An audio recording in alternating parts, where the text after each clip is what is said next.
Alright, so about a month ago, I was writing a script for a video criticizing Poppy Playtime, and then I just got absolutely overwhelmed with schoolwork, and then I went on vacation, and when I came back, everyone else in this community had already made a video on this topic. So I was like, alright, you know what, I'll just scrap the video, and I just left it sitting dead in a Google Doc for like a month, but then I was gonna upload a video for April Fool's Day. But then I realized it's like currently April 11th, you know, can't do that. So I just decided to reuse this script, even though the topic is completely oversaturated now, so this video's gonna get like no views, and everyone's gonna think that I copied them even though I wrote my script first. But I felt like I really had to upload something this week because it's been a while. So yeah, on with the video. So today I wanted to discuss my just absolutely burning hatred for one of the indie horror genre's latest hits, Poppy Playtime. So after clicking on this video, you might be asking yourself, well, what exactly is wrong with this game? The visuals look nice, and the game overall has some innovative game mechanics. On the surface, the game looks completely passable. However, if you take a closer look at this game, you'll notice that the gameplay itself is actually extremely poorly designed. The company behind the game has done some shady things in the past, and has used this game as a ploy to cynically pander to fans of other indie horror games like Bendy and FNAF, and took all the most marketable elements of each one of those games and boiled them down into a formula that is sure to create a viral game with no other end goal in mind than money. Securing the bag. So further than that, what exactly is it about Poppy Playtime's gameplay that's so mediocre? Well, it's not inherently broken. A lot of the aspects of the game just come off as really poorly designed and often boring. The puzzles are nothing special and usually rely on a very basic structure of, oh, go pull the lever located 5 feet away from door to open door, and doesn't really add very much challenge or variety to the game, making for a very boring player experience. Even one of the most interesting game mechanics of the grab pack hands is only utilized in actually creative ways a select few times, and just seems like a missed opportunity to make an actually fun and interesting game. The game itself has absolutely no replay value, and every part of the game plays out exactly the same way every single time, with zero opportunity for variety in gameplay, and relies less on players' skill and more of just trial and error to progress through the chapter, making it a less enjoyable experience for the players. I also gotta mention how underutilized the main villain was. Huggy appeared in one chase scene at the end of the 30-minute chapter before being thrown down some ventilation shaft and killed off. There was no stealth scenes or possible opportunities to fight back against him. Just one chase scene and then he's dead. Great job, guys. Great job, MOB, guys. Can we get a standing ovation? Anyone who has played Poppy Playtime, or hell, even watched someone play Poppy Playtime, can notice the obvious similarities between this game and other indie horror hits of the past few years. One of the most glaring seems to be how the game appears to have put a lot more emphasis on creating marketable and appealing character designs instead of the actual gameplay of their game. No doubt this is because they know that by this point, a lot of the people who consider themselves fans of Poppy Playtime have only watched the game instead of play it, either because they're very young or some obsessive 15-year-old girl who just sees the game as an opportunity to make cringy OCs. I think the best example of this is the new Mommy Longlegs enemy revealed in Chapter 2, which ticks all the boxes of what I was talking about. Its bright colors and gimmicky design, combined with the fact that there's nothing really inherently unsettling, creepy, or uncanny about it. It just kind of has big eyes and looks like a pretty normal toy. It's not even like they went the route of Bendy and the Ink Machine taking something cute and turning it monstrous. They just left all the cute right in. Also, side note, is it just me or does it look like the inside of the mouth on the thing is completely flat? Like the 3D model of the head has no thickness to it. Like, they could have at least given her lips or something. I don't know, this just kind of looks odd. This trend can be seen in a lot of other games as well, where the most memorable aspects of the game isn't the gameplay, but the character design. Now, don't get me wrong, there is nothing wrong about having great character design in games, but when your gameplay is this shallow, you're kind of left to wonder what MOB Games' intentions really were, with games aimed at more mature audiences, which will normally rely on more classic horror enemies, use more gritty storytelling and interesting gameplay to tell their story in their game instead of just cynically trying to be the next FNAF. Out of all the horror games that Poppy Playtime shares similarities to, the one that it most closely resembles is Bendy and the Ink Machine. The similarities are so numerous in both gameplay and story, I personally wouldn't say it's much of a stretch at all to call Poppy Playtime an uninspired clone of Bendy. Both of the game's general plots revolve around an unknown player character entering an abandoned workshop via invite to find out what happened to the employees of said company after an extended period of time.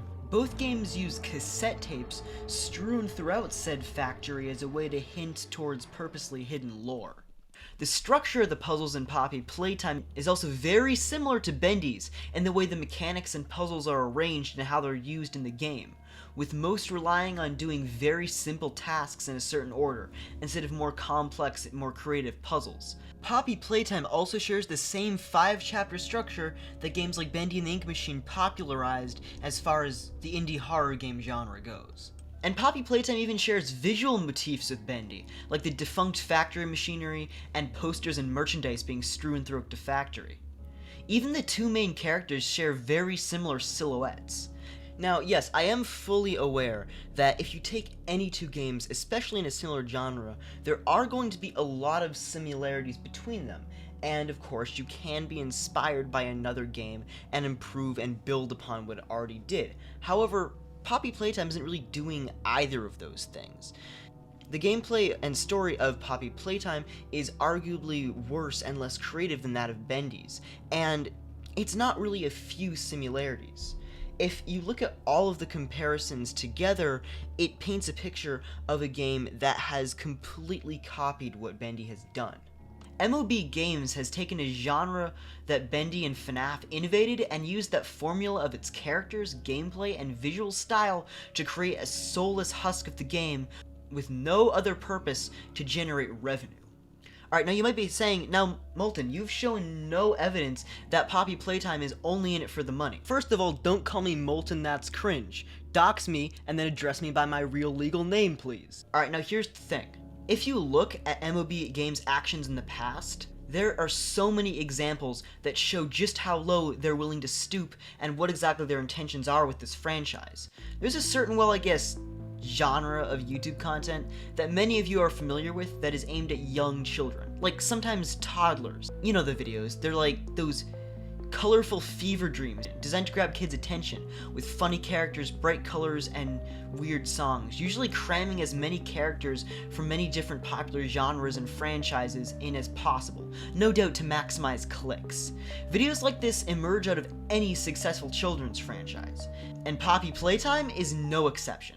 Bro, look at these videos. Like, the first one, literally it has Roxanne has a twin sister, and Roxanne is like thirsting over her own twin sister. Like, what the hell? Let's see Toy Chico loves Huggy Wuggy. Oh, we're in for it.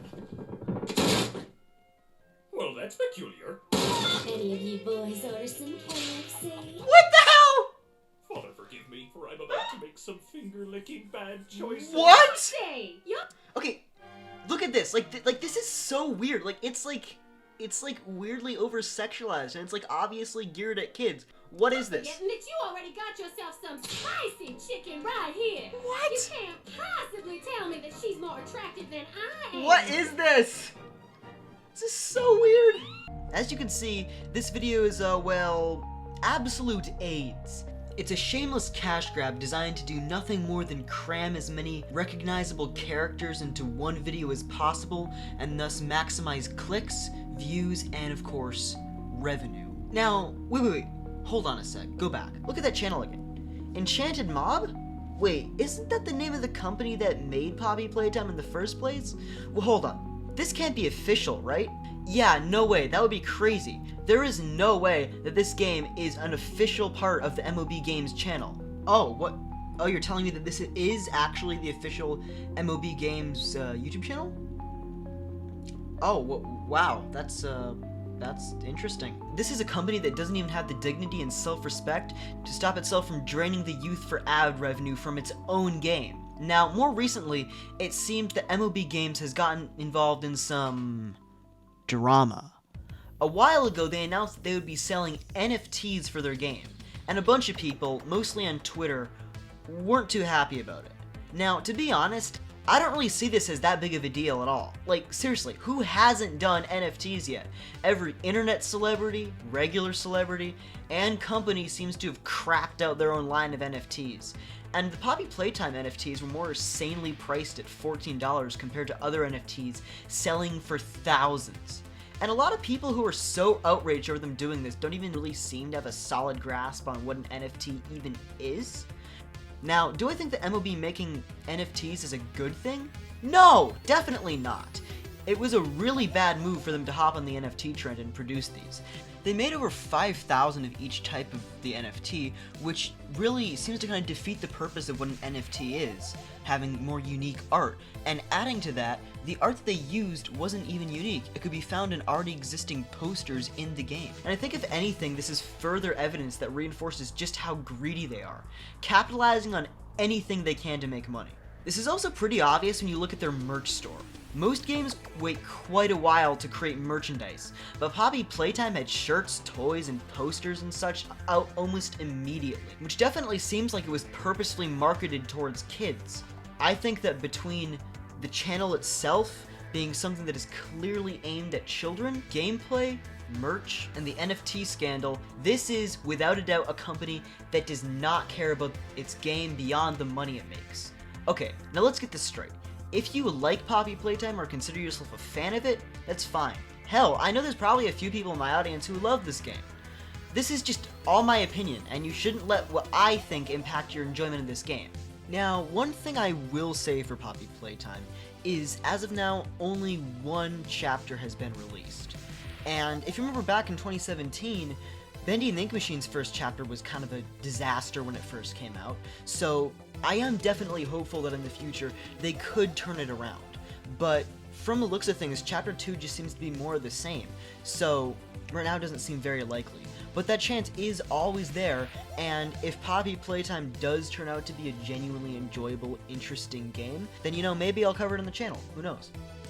But between the lazy gameplay, unoriginal concept, clumsily veiled ploys to capitalize off of merchandise, the company that runs MOB games, and how they've boiled down the indie horror success into a cold, calculated formula, it seems that MOB Games' main agenda with Poppy Playtime is to make money off of an impressionable child audience via this clumsily assembled video game. Alright, so thank you for watching the video.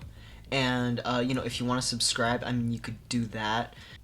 To boost all the engagement and watch time and other stuff I pretend not to care about, or you could probably drop a fat dislike on this video, because I know I had some controversial takes in this video. Look, everything I say is probably controversial, so that's nothing new. Alright, goodbye.